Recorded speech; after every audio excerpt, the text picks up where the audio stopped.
Hello mga ti! Tara! Samahan niyo ako ngayong araw! For today's video, tayo nga ngayon ay makiki-birthday ulit. Kasama nga pala natin ngayon yung kapatid ko na si Miyuki-chan. At syempre, yung bodyguard natin na si Pao in Japan. Tuwang-tuwa nga yung kapatid ko at makakagala na naman siya ulit. Pangalawang beses na nga namin makakapunta sa bahay nila kaya hindi na kami naligaw. Fast forward, andito na nga tayo sa birthday yan. At ito nga pala yung mga handa ni Bebe Sarem at ni Kana. Grabe, napakadami nga. Nag-try nga rin pala si Bebe Pau Pau gumawa ng bibingka dyan. Kumain nga rin pala yung kapatid ko ng spaghetti. Bihira lang kasi kumain yan ng luto ng ibang tao. Natatawa nga siya dyan dahil nag-aaway yung magkapatid sa iPad. Grabe, ang bilis talaga ng panahon. Parang dati kasing laki niya lang si Kana. Ngayon nga ay mas matangkad na siya sa akin. Ang cute nga nito ni Bebe Sarem dahil nung pinagalitan siya ng papa niya, niyakap niya ako. Ang cute eh.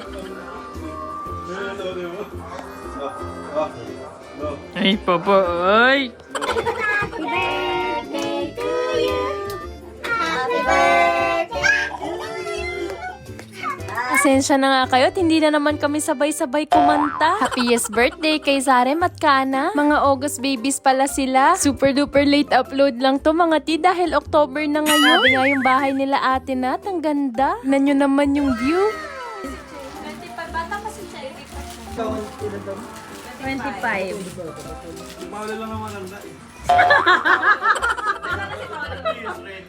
na.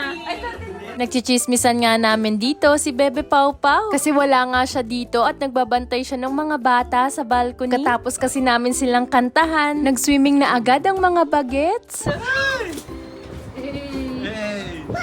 Bata! Lifeguard!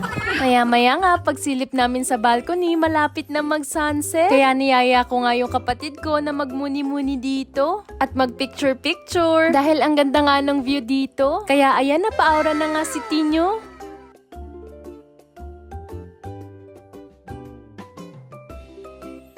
Ay, ang arty talaga oh. Char! Yung inaantay ko nga kanina pa, finally dumating na. Nagulat nga ako dahil ang laki ng bag niya. Ayun pala, nagdala siya ng color game. Fresh from the Philippines pa yan, in-order niya daw sa Shopee. At mga pasabay nga ni Madam Nat. Happy birthday. Happy birthday! Nakarito. Dating nga ni Bebe Angge, sinimulan na nga namin mag-shot siya. Poroyoy lang naman yan mga ti. O parang Smirnoff nga dyan sa Pilipinas.